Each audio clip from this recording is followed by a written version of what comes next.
Hello guys and welcome back to another episode of After the Devs, where I and another content creator break down what's been told to us by the Coffee Stain Studio devs live stream at the day prior. So yesterday was the 17th of November. You can catch the VOD. I will put the link below. It's over on Twitch, so do check that out. But let's jump into it. So, I would like to welcome back RunestoneGaming to the seat. Welcome. Thank you for having me again. I'm honored to be here. A pleasure, as always. For those of you who are new to this series, would you like to let them know what you do, where we can find you? Yeah, absolutely. RunestoneGaming at YouTube, Twitch, just about every social media platform. I'm a content creator, mainly Satisfactory. I stream on Tuesday all the way through Friday. So come on by and check out the content. And if you're liking it, feel free to smash that follow button. Sweet. Well, I will put all of your links below so that people can click on them through the details section, should you wish to. I do recommend it. We're going to be talking about what was talked about in the Coffee Stain Studios dev stream yesterday now, which was the 17th of November 2020. So currently, in terms of the state of dev, they are pushing regular updates at the moment over on experimental. What are these about? Yeah, they're really focused mainly with conveyor belts right now. That's kind of what they've been playing around with a lot, and how the belts interact in multiplayer and how the objects interact on the belt. I know that there's been some things where like you might see a belt where there's an object like stuck in the middle of it. We're also talking about train optimization. I know a lot of people are looking forward to this. They also mentioned that the freight cars for trains were actually like some of the most expensive in terms of computing power in multiplayer. So they're also trying to do some optimization on that end. One more thing that they're also going to be working on is that they're going to be doing some engine upgrades. Those are also coming. So I'm pretty excited about that. Yeah, the engine upgrade is the move from what we're currently on to Unreal Engine 4.25, if I remember rightly. And what they're currently doing with this at the moment is they're going to be keeping the current group of updates in experimental for about a week or so, and providing everything goes well and they're able to fix it and resolve any of the issues, then they'll move that to early access and they'll get started with the engine update. Or upgrade, I should say. And another thing to bear in mind with all these things that they're working on, a lot of them are multiplayer orientated because it's all pushing, by the looks of it, towards dedicated servers and getting them out. So when they are ready, they will reveal more information, but at the moment in the stream, they do just keep covering, yep, we're working on it at the moment. Right. It's like they can't deliver on the dedicated servers until we start working out with all these issues around desync and multiplayer interaction. So I definitely agree with you that it's kind of going towards that way. So know that certainly is something that they're definitely pursuing. Mm-hmm. And at this point, they went on to the community showcase, which is where they showcase player-submitted screenshots and also cover the content creator spotlight, sorry. Losing my words. What I will mention is I will put a link below to the VOD so that you can catch up on that should you wish to, but we don't really cover that bit in this show. We cover the news. The content creator that was shown off today was Untitled.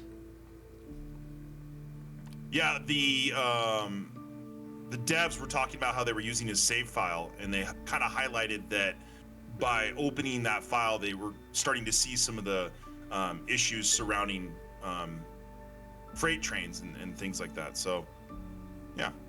Yeah, if you've not seen Kivitz's build, he has a massive build. He uses trains, bringing everything into the factory, and the devs were looking at the save and realizing it wasn't working exactly how they had planned, and so the recent update for train optimization that we were talking about in the state of devs was pushed because of that, which is really nice to see. After that, they went on to talk about the question and answers section, which is always nice. However, I'm slightly concerned, if I'm honest with you, Runestone. Simply because a lot of the questions are just questions that are regularly asked and regularly answered the same way. So I'm worried that we'll get into a swing of things, just repeating things that have already been said. But I mean, there were a few interesting things that was said today. So update 4 for them is currently going really well, and they're working on the world and some other stuff, which is nice. Yeah, they're going to be talking about it like pretty frequently moving forward. Within the next couple weeks, I imagine we're going to start getting some more information. We might start to see some teasers. And, you know, of course, Total will come in with all his... you'll come in with all your suspicions. Yeah, I mean, I'm sure. I'm very much hoping for some teasers. I'm sure they'll bring some teasers. Yeah. Certainly, probably. I think maybe early next. Probably the month before they release update 4, they'll have the teasers. I think. But before then, they did say they're going to showcase some of the little things that they're working on. I think it'll be a bit like not last week's, but the week before's video on coffee stains. If you saw it on YouTube, they were covering things like with water and the reflections in that, the LODs, and basic things that they're working on. I'm not sure how much they'll reveal of new stuff there. Yeah, it seems like mostly just reworks and things like that to me. Just making the game more optimized, fixing and tweaking a few things here and there. You did have a question for the devs today that you asked about. What was that question? Yeah. So, in a few of the Discords that I've been active on, people were asking about DMCA. Obviously, it's a big thing at the moment for all content creators, pretty much, especially Twitch streamers, but it's also relevant on YouTube as well. And people were worrying whether, if they use the music, whether they could get striked. And from the answer that we received, it sounds like for the music, we'll be fine. If you're a content creator, you can use the music. That's what Snut said. However, there's a possible chance that there might be a problem with some of the sounds, but it's not probable. It's not likely. Yeah. So just, I mean, I'm not sure how concerned. Like I think we've all been showing off the game a lot, and I always hide the music but never the sounds, and I haven't had any warnings crop up on YouTube. Yeah, me neither. So I don't know how much of a problem that will be, but it is interesting, you know, that it is an interesting enough question though, because of the times that we find ourselves in. You know, I'm always concerned with that myself, so you know, stay away from that copyrighted stuff, guys. Yeah. Do yourself a favor. Protect yourself. Do yourself a favor. Don't use the copyrighted stuff. But you're fine with the music. If you're not sure, don't do it. They then went to talk about Sam Orr and Summersloop. Yep. So for those of you who don't know that, those are resources that you can pick up in the game currently, but there's been no information on them. And so these have, both the Summersloop and the Sam Orr now have been said that they're tied in with the story, so we won't get them before 1.0. Yeah, and I'm still convinced, mark this down for the record, I'm still convinced they're going to be used for some MAM upgrades or something like that, that pushes the story forward. I don't know if you still can, but you used to be able to research Summersloop and it would just use it up in the MAM, and you wouldn't be able to... It would just say... I don't think it would say anything. It would just use it up. Interesting. So I think you're onto something there. Yeah. The same question asked again in Q&A today, also mentioned it in the State of the Devs, but same question every week. I swear there's always the same guy, dedicated servers. A little joke was made about it today. # give me that server. Yeah, they were saying they're working on dedicated servers. They'll come when they're ready. When they're at about alpha stage, they will let us know. But other than that, they're not going to just give us any more details because they'll come when they're ready. Right. There's not much more they can say. Right. What's the point of joining a server if it's just going to crash? It's not going to help, right? So there was one more point that they wanted to mention in terms of the foliage system, which was shocking to me. It was interesting to hear just how like high load foliage is in multiplayer. I had no idea, and that was very interesting to hear. Yeah, surprised me, and that's alongside. So the two most like the biggest performance hogs in the game at the moment are foliage for multiplayer, and also the conveyors, which they're working on at the moment, which is good to know. Which is why we can make hazard a guess that it's all pushing towards dedicated servers at the moment. They then went on to. Sorry, go on. No, I was going to say, would you? I mean, you put the foliage and the conveyor belts in. Then would you also put the freight car as well as one of the top 3 contributors to, computing power and multiplayer? Well, they mentioned that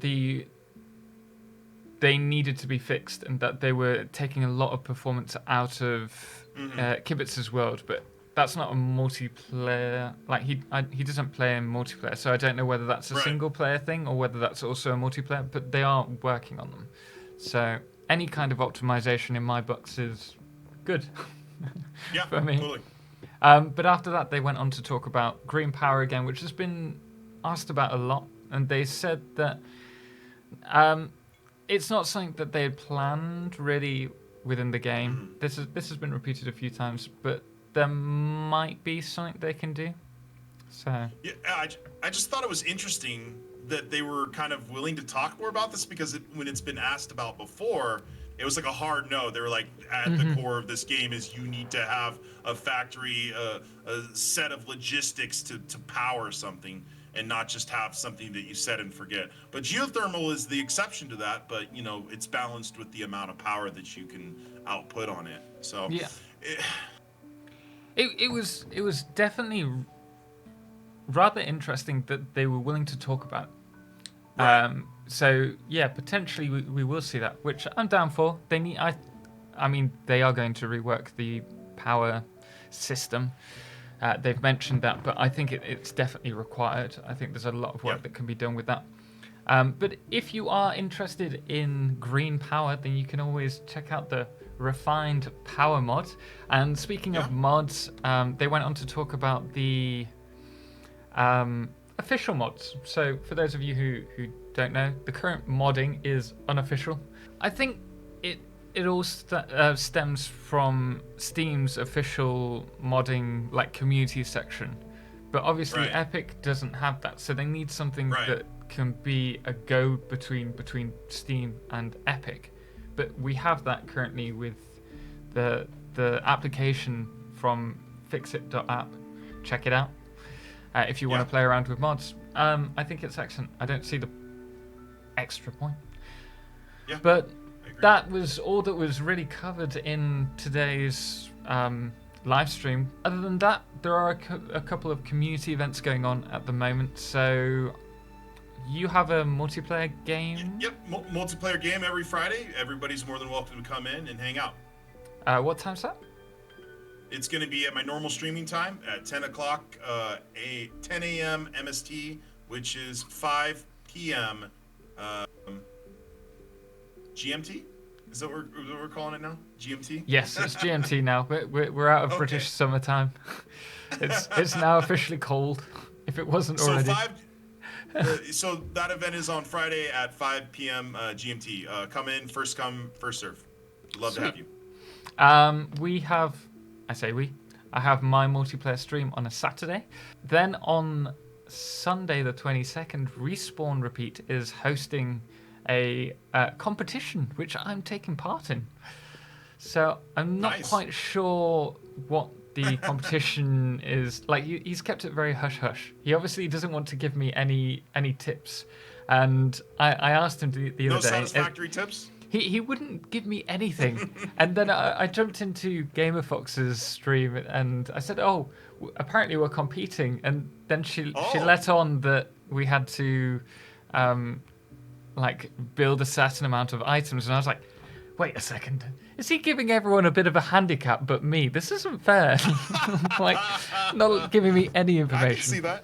I can see that. But yeah, I think Pen Fighter, RD2P. Ready to play? Ready to play. And Gamer Fox, as well as myself, competing for that. So that should be fun. Yeah. And I think he's just put up a post on Twitter about when that will be. I can't remember off the top of my head. And then the only other big event that's coming up is obviously the Satisfactory Tips website special event, which will be December the 12th. So more information will be following. Anyway, guys, we are going to leave it there. Special thanks to RunestoneGaming for joining us and helping me out. Thank you again for having me. Appreciate it, as always. And we'll see you next time.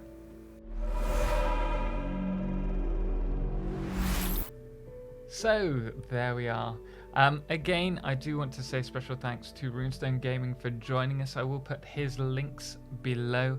And what I will say is you can check the VOD from the live stream. I will put that below. It's the Twitch link so that you can check that out should you wish to. I am slightly concerned that we will end up repeating things that have already been said in previous episodes. So moving on, we'll have to think about what we can do about that. But that is all we have time for. If you did enjoy this video, please do drop a thumbs up. And obviously, if you do enjoy my content, you can subscribe to me on here or also follow me on Twitch. But until next time, special thanks does go to our supporters, most notably our Solar Eclipse Patreons, The Calamity, Bo Papa and Tommy Ostgard, as well as our Lunar Eclipse Patreon, Matt Lippert, and our Blood Moon Patreon of the day, Papa Snoozy. Anyway, guys, until next time, thank you so much for watching, and as always, ciao for now.